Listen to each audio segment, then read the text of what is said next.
ce mouvement. Oui, tout à fait, puisqu'il y a eu, il y a eu le gouvernement qui avait demandé une motion de censure, ça a été refusé. Mes chers amis, bonjour.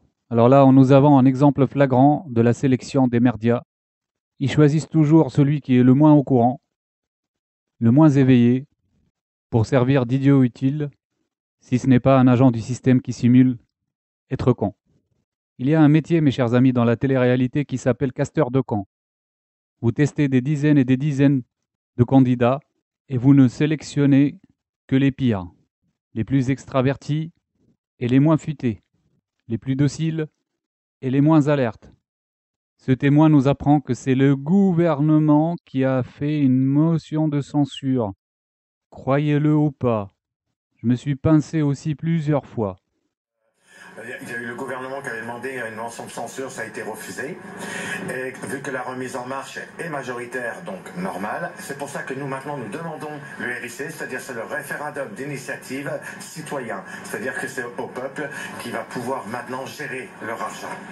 Alors là, mes chers amis, deux choses. Premièrement, vous voyez que notre témoin n'a pas collecté beaucoup de savoir dans sa vie.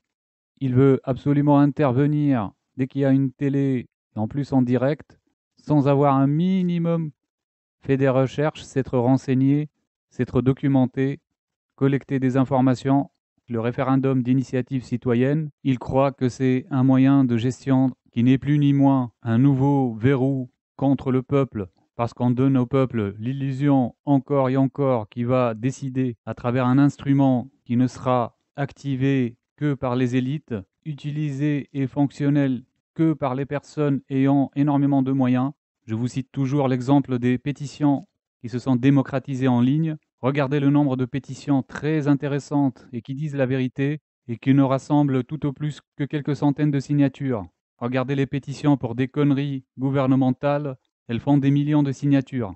Et donc cet idiot utile ou agent du système fait un lien direct entre le RIC, cette espèce de système de pétition officielle, et la gestion monétaire ou économique du pays. Le deuxième point que je voulais vous montrer, c'est que là vous avez la preuve, comme j'ai toujours dit, que le RIC est installé dans vos têtes par le système. Tous les sujets que vous verrez à la télé, du premier, à savoir le gasoil, les taxes, ensuite en passant par la fiscalité, les 100 € sur le SMIC, et en arrivant aujourd'hui sur le RIC, le RIC, ça ne tombe pas du ciel. C'est des petites graines qu'ils installent dans vos têtes pour vous faire accepter la chose, alors que ce RIC, ce n'est ni plus ni moins une nouvelle escroquerie qui vous fera croire que ça y est, vous avez recouvert votre liberté, notre liberté, que ça y est, vous décidez de tout, que nous décidons de tout.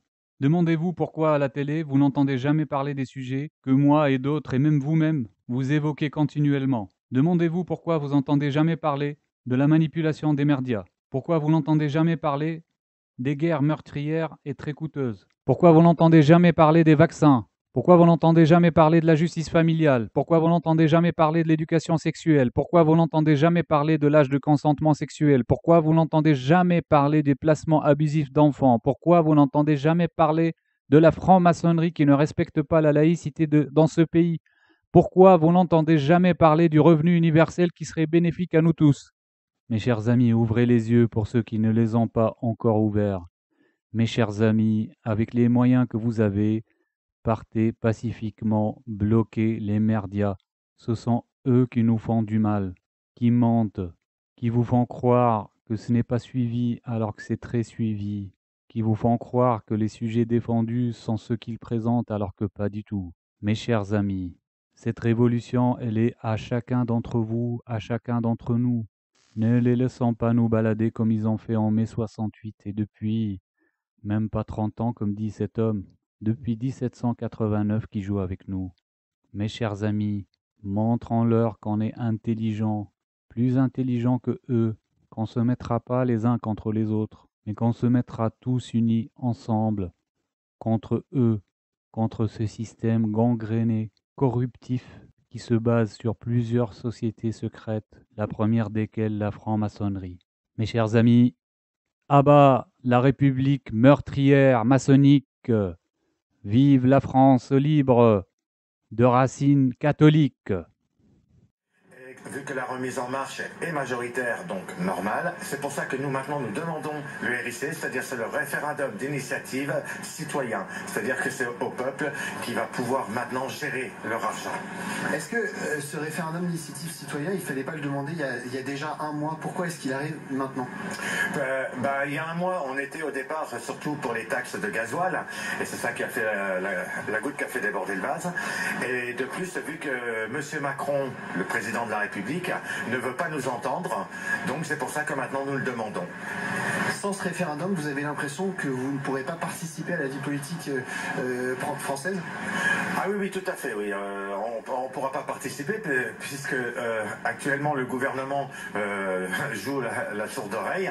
Et si c'est le peuple qui gère l'argent, eh ben, ils s'en mettront moins dans les poches. Mais alors comment ça va se passer pour des élections, par exemple? Qu'est-ce que vous attendez? Ça veut dire que vous ne faites plus confiance aux hommes politiques en France? Ah non, pas du tout. Et ça fait 30 ans que ça dure. Et je pense que là, ça suffit. Alors, il y a une montée la tension est montée d'un cran la semaine dernière. Aujourd'hui, vous allez vous remobiliser. Vous êtes confiant pour ce qui va se passer aujourd'hui? Nous, de notre côté, oui, parce que on n'est pas là pour casser, on n'est pas là pour, comme disent certains, casser du flic. Nous, on n'est pas là pour ça. On est là juste pour se faire entendre et dire à M. Macron, cédez, et voilà. Merci beaucoup, Lionel. Un mouvement donc qui va être mis en place aujourd'hui, dans un peu moins d'une heure maintenant, suite à un appel qui a été lancé sur Facebook, un groupe qui rassemble quand même 25 000 personnes ici à Saint-Brieuc. Édouard Benamour avec François Luce en direct de Saint-Brieuc, mobilisation donc à Paris et en région. Nous sommes avec Agnès Pannier-Runacher. C'est quand même très curieux cette histoire. Ils sont 25 000 à arriver là-dedans et on voit que le journaliste avec quelques personnes et avec toujours ce vieux monsieur en gilet jaune en arrière-plan qui est là, on ne sait pas trop, pour faire de la figuration ou pour intervenir si jamais il y en a un qui est coincé, si jamais il y a des sujets dérangeants qui sont balancés, pour un peu reprendre la parole comme font les animateurs télé sur les plateaux qui soi-disant posent des questions pour censurer les problèmes.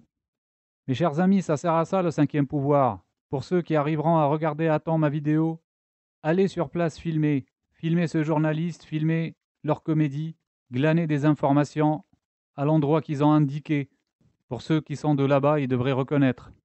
Allez les mettre à nu, montrez-nous, faites des Facebook Live, ou filmez et diffusez après par la suite. Unissons-nous. Les 4 pouvoirs sont corrompus, le pouvoir législatif, le pouvoir exécutif, le pouvoir judiciaire et les médias. Il y a donc besoin de nous, le 5e pouvoir, pour contrôler ces 4 pouvoirs qui se sont corrompus les uns les autres. Nous, le peuple, avec nos téléphones et nos capacités informatiques, nous avons le devoir de les dénoncer et de les surveiller. À bientôt, mes chers amis. Une partie donc qui est de forces d'intervention qui sont prêtes à intervenir par... En témoignage avant cela, Alex Jognon et sa compagne se trouvaient à quelques mètres du tueur. Ils racontent la scène et leur fuite. On s'est engagé dans la rue des Arcades. On était un petit peu plus loin que le Sephora, on était quasiment à la hauteur du Adidas. Et donc là, devant nous, il y avait 2 groupes, un groupe de 3 personnes et un groupe de 5 personnes, tout ça à moins de 10 mètres. Et là, la personne, elle arrivait direction de la place Kléber. Elle a sorti son arme de poing et elle a commencé à tirer 3 fois. Et donc là, il y a eu un petit temps de pause. Un peu comme un petit village, le centre-ville, on se connaît un petit peu tous. Ça fait vraiment bizarre de se dire c'est arrivé au coin de la rue. Jusqu'à présent, on a surtout échappé à tout ça. Et puis là, ça y est, c'est arrivé, quoi. Je pense que Strasbourg était un havre de paix. Et là, la vie sera plus comme avant. Il faut surtout pas céder à la panique ou à la peur, quoi. Je veux dire, la vie, on va dire la vie continue. Des habitants, encore très choqués, qui ne pensaient pas une seconde qu'un tel cauchemar pouvait se produire dans leur ville. Aujourd'hui, les Strasbourgeois n'étaient pas très nombreux à sortir dans les rues. Il y a à peine 24 heures, un tireur fou a semé la terreur dans leur marché de Noël. Le drame commence juste avant 20 h, rue des Grandes Arcades, une artère piétonne du centre-ville de Strasbourg. Sur cette vidéo amateur, un coup de feu résonne dans la nuit. Une personne au moins est à terre. La panique s'empare des rues de la ville. Qu'est-ce qui se passe?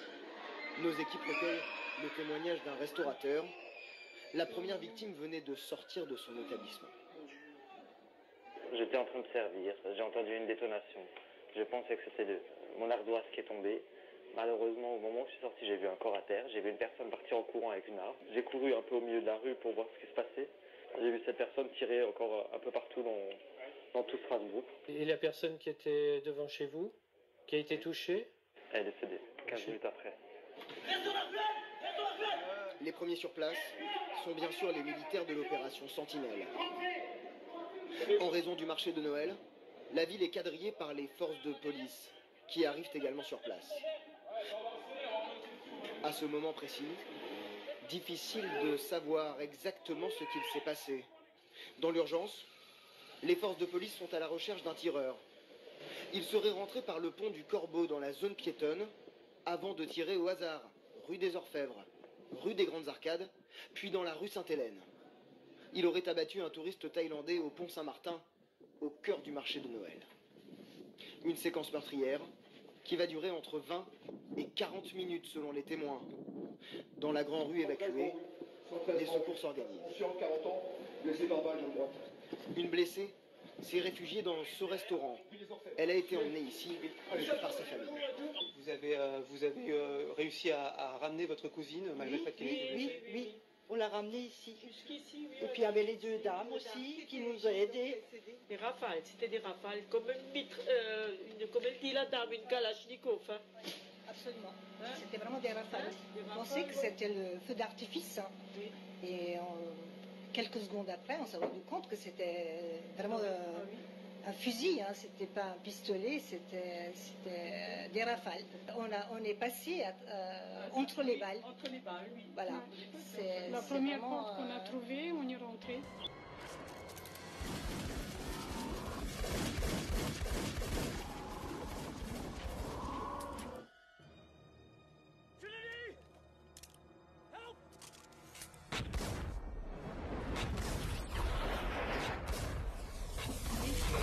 On l'a ramenée ici. Jusqu'ici, oui. Et puis il y avait les deux dames aussi qui nous ont aidés. Des rafales, c'était des rafales, comme comme elle dit la dame, une kalachnikov. Hein. Absolument. C'était vraiment des rafales.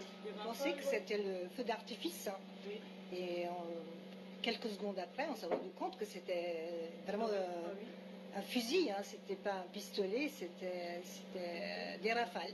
On est passé entre les balles.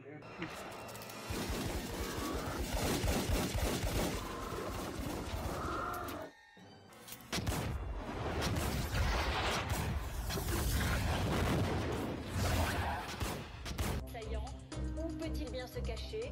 On évoquera aussi la particularité du marché de Noël de Strasbourg, déjà visé dans le passé, qui restera fermé demain. Strasbourg, symbole de l'Union européenne, mais aussi foyer important de radicalisation islamiste. Y compris aider, encourager ou alors mettre en place des attentats. Mes chers amis, il n'y a qu'une chose qui nous libérera. Allez bloquer leurs instruments de propagande, les merdias. Mettez-vous devant sans aucune violence, empêchez les entrées, laissez faire les sorties. Lorsque nous aurons des représentants, des observateurs du peuple qui se mettront pas sur le plateau mais derrière la caméra pour observer, alors ils pourront moins facilement nous manipuler. Nous réagirons par des huées lorsqu'ils mentiront et ce sera le début de la fin du mensonge d'État. Mes chers amis, il faut faire respecter la laïcité qui est notre fondement. On ne peut séparer l'Église et l'État, la mosquée et l'État, la synagogue et l'État, tout en regardant les loges franc-maçonnes s'accaparer tous les pouvoirs laissés vacants par les autres religions. Ils dominent tout, toutes les institutions, tous les pouvoirs. Ils s'amusent à nous faire croire que le danger vient des autres, des musulmans, des catholiques, des juifs. Ils se jouent de nous, ils se jouent de vous. Ce sont eux qui créent ce joyeux chaos pour tenir ensuite la posture du sauveur qui maîtrise.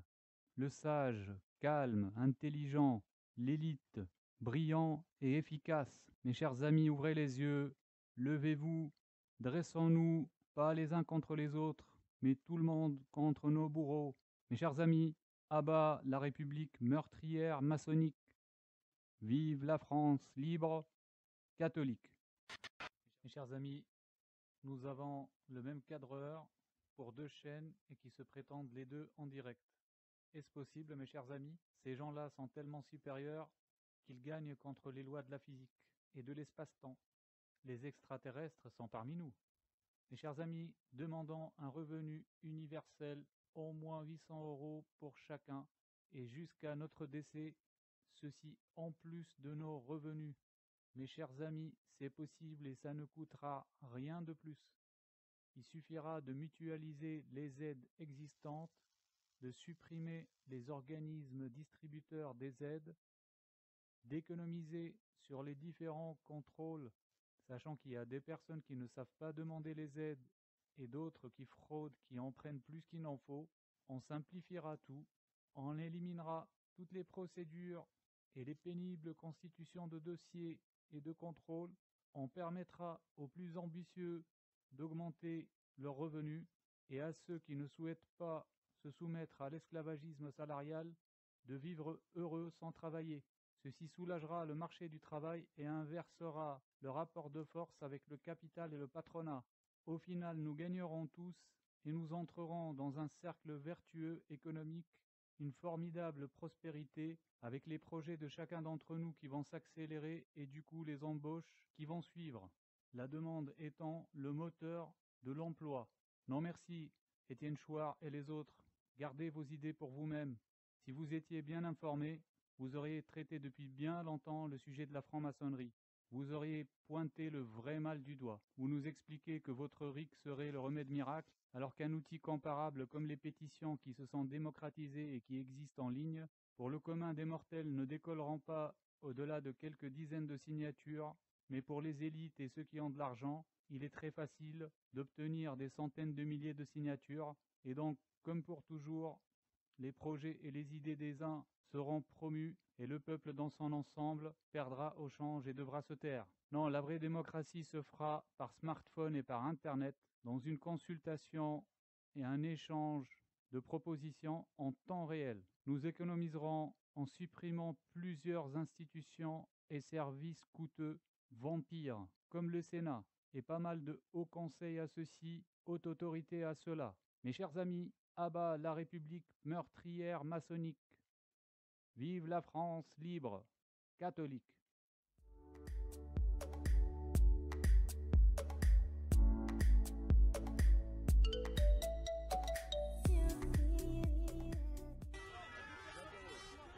Voilà, venez les gars, venez avec nous, venez avec nous, venez avec nous, venez avec nous les gars, venez.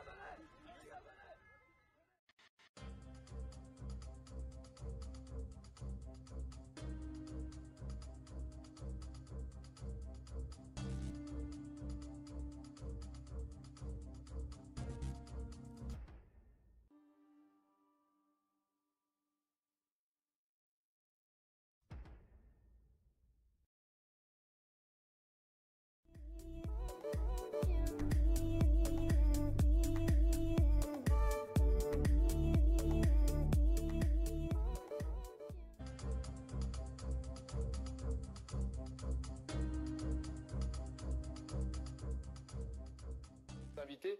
Nicolas Bay est avec nous. Bonsoir Nicolas Bay, eurodéputé, membre du bureau exécutif du Rassemblement national.